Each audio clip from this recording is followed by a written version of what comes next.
E aí, pessoal, agora com volta às aulas, surgem várias questões de como a família lida com a escola. E uma grande dúvida que muitos têm é sobre o diagnóstico. Então, a família deve ou não abrir o diagnóstico para a escola e explicar e passar o laudo sobre o CID da criança, se ela tem TDAH, dislexia, autismo, deficiência intelectual. E aí, o que você acha? Mas antes da gente entrar nesse assunto, eu quero pedir aí seu like, curte esse vídeo, compartilha, faça comentários. Essa é uma discussão com muitos pontos, né? Pontos de vista diferentes. Então deixe aqui seu comentário sobre esse assunto. Bem, antes da gente entrar realmente nessa discussão sobre falar ou não diagnóstico, primeiro a gente precisa de entender onde é que a escola entra em tudo isso. Então, hoje, do ponto de vista de lei, a escola é obrigada a oferecer um atendimento diferenciado para os alunos que têm algum transtorno do neurodesenvolvimento. Hoje nós temos duas leis principais, vou colocar duas ou três, né, sobre esse assunto. Então, a gente tem primeiro a lei da inclusão, no qual coloca, né, que a escola é obrigada a oferecer o atendimento de adaptação curricular e também do mediador, ou em algumas regiões também chamado de tutor, para os alunos que têm diagnóstico de deficiência intelectual e também o transtorno do espectro autista nos níveis mais severos, tá? Existe também a lei do próprio transtorno do espectro autista que garante esses atendimentos para qualquer perfil de autismo, tá? E também, mais recentemente, que foi promulgado em 2022, se não me engano, tem a lei do TDAH e dos transtornos de aprendizagem, que também garante um atendimento diferenciado para as necessidades de adaptação para esses perfis dentro da escola.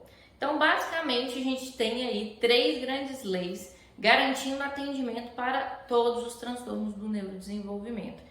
Então, é exigência, é obrigatório, a escola precisa se adaptar para comportar essas demandas e para oferecer um sistema de inclusão adequado.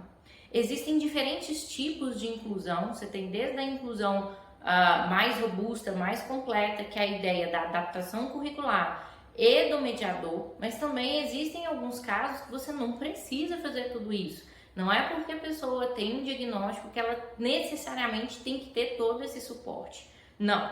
Em alguns casos, nós vamos trabalhar com as adaptações mínimas, que são adaptações na apresentação de conteúdo, na posição do aluno dentro de sala de aula, a necessidade de comandos mais individualizados que a professora vai oferecer, suportes específicos em alguns conteúdos ou durante as atividades dentro de sala, fazer prova separada, fazer prova com tempo extra. Então essas são as adaptações mínimas. Então o rol de estratégias de adaptação ele é grande, são muitas estratégias e a ideia é que, de acordo com cada perfil, com cada necessidade, com cada padrão, né, de suporte necessário, a escola vai personalizar a escolha dessas estratégias. Claro que aqui a gente está falando no mundo ideal, né? Existem, na prática a gente sabe que é muito mais desafiador a escola colocar e oferecer tudo isso, mas é lei. Então eu estou batendo muito nessa tecla porque algumas coisas não são discutíveis, tá? Elas não são passíveis à opinião, e sim um fato que precisa de ser cumprido segundo a lei. Mas vamos lá agora para abrir ou não o diagnóstico. Eu, como profissional, né, da psicologia, eu sempre fico numa posição de tradutora entre dois grandes grupos, os pais e a escola. E eu consigo ver, né, por estar nessa posição, eu consigo ver muito bem assim, os problemas e as angústias de cada um quanto a essa divulgação do diagnóstico. Os pais, eles ficam numa posição de muita angústia sobre a aceitação do filho na escola, se ele será tratado de forma diferente, mas um diferente negativo, se esse rótulo vai atrapalhar, se a criança será discriminada, se vão oferecer um suporte maior do que ela precisa. Em última instância, os pais também têm medo da escola não aceitar o filho, né? Segundo a lei, a escola não pode negar a matrícula de alunos pelo fato de terem algum transtorno do neurodesenvolvimento. Mas, de novo, na prática, a gente sabe que algumas escolas têm ali uma porcentagem, né, de vagas destinadas à inclusão, o qual eles tentam manter mais ou menos dentro daquela porcentagem, até mesmo para conseguir oferecer um serviço de qualidade para quem é aluno, né? Então, muitas vezes o que eu percebo que os pais enfrentam é dificuldade para encontrar uma escola. Então, quando você já abre de primeira, né? Quando você procura a escola, já falando do diagnóstico, muitos pais têm dificuldade de encontrar escolas que realmente vão aceitar a inclusão para o filho, tá? Então, essas são as angústias dos pais. Já a escola, o que eu vejo? Eu vejo uma equipe que, na maioria das vezes, tem muita boa vontade para atender adequadamente o aluno, tá?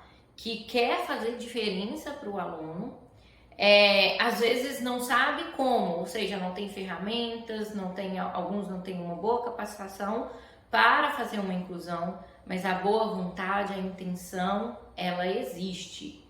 Não só existe a intenção, como existe a consciência de que isso é uma exigência legal, tá?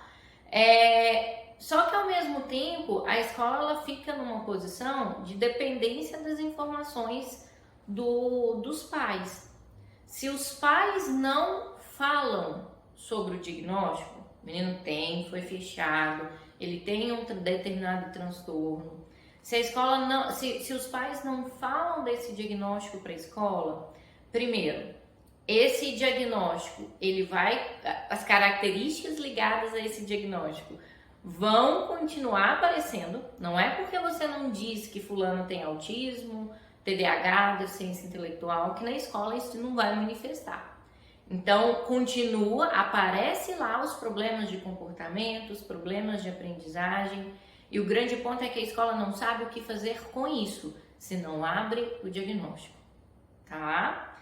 Num primeiro momento, ela vai tentar entender, ela identifica que tem alterações, que é um perfil atípico, só que ela também fica de mãos atadas porque, segundo a lei, a escola não pode diferenciar o atendimento, a não ser em casos que tem um laudo que fala que a escola pode sim fazer adaptação. Então, é contra a lei adaptar sem laudo, sem diagnóstico. Então, a partir do momento que a família não fala, a escola não pode mudar. E aí, se essa criança, ela precisa de um olhar diferente, se ela precisa de uma assistência diferente, o que acontece é que ela vai começar a ter dificuldades para participar das atividades, dificuldades para exercer ali o papel do que é esperado do aluno. Esse é o primeiro ponto, o impacto na própria adaptação do aluno no processo escolar.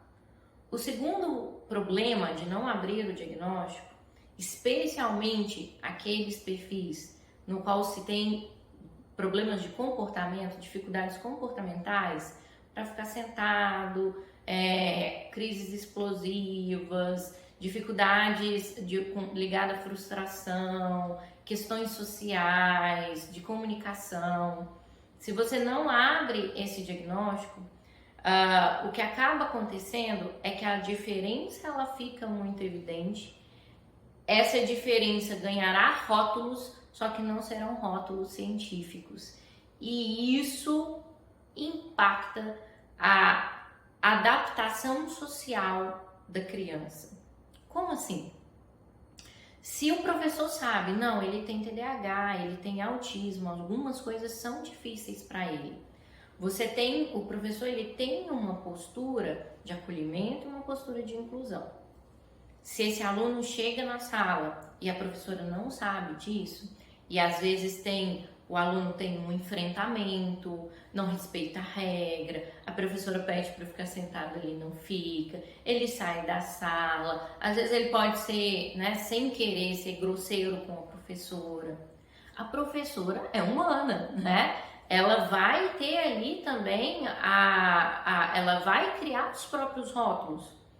Mal educado, não me obedece, indisciplinado. E o problema é que esses rótulos, eles não são assertivos, eles excluem. O rótulo é o TDAH, é o autismo, inclui. O rótulo é indisciplinado, é preguiçoso, exclui.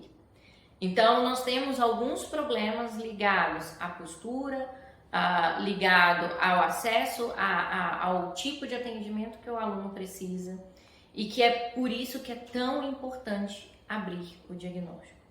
Muitas famílias não abrem o diagnóstico também por um processo de aceitação delas quanto ao perfil do filho. Mas nesses momentos a gente precisa de pensar na criança.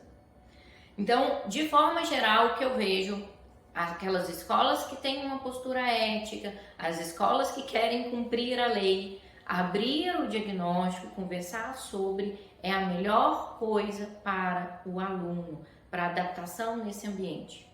E é o que eu sempre falo, eu tento me colocar no lugar. Se uma família contrata o meu serviço e me omite informações que são essenciais para execução de qualidade do meu trabalho, primeiro, isso mostra que a família não confia no meu trabalho, e isso interfere diretamente o que eu vou fazer.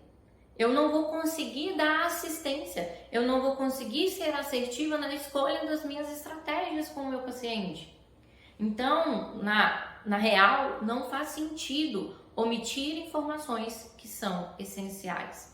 Claro que tudo tem a sua exceção, e eu garanto, pela minha experiência, que os pais abrirem o diagnóstico para a escola normalmente é uma das melhores estratégias para uma boa adaptação do aluno nesse ambiente. Quando eu converso com profissionais, eu vejo os profissionais da saúde, eu vejo sempre essa reticência do tipo, a gente vai explicar, mas a família escolhe. É realmente uma decisão da família, tá? Mas quando eu vejo também, quando eu converso com profissionais que estão dentro da sala de aula, que estão dentro da escola, o que eu vejo é que isso não é uma discussão. Em que sentido? Se o menino tem um transtorno, a escola precisa de saber e ponto. A escola precisa de oferecer um atendimento diferenciado e ponto. Não tem discussões éticas, morais, sobre rótulo, o que for em relação a isso. Quando eu vejo já por parte da família, eu já vejo muitas angústias. Então, cabe também aos profissionais orientar bem a família quanto a isso, porque na maioria dos casos a escola ela entende o papel dela nesse processo. E se não entende, gente, e se é lei, a família precisa de exigir, a família precisa cobrar que a lei seja cumprida. Bem, é isso que eu queria trazer para vocês. E aí, qual que é a sua opinião? Claro que eu trouxe aqui a minha opinião, isso não é regra, trouxe em cima da minha experiência, mas deixa aqui seu comentário sobre o que você acha sobre esse assunto. Até a próxima, gente!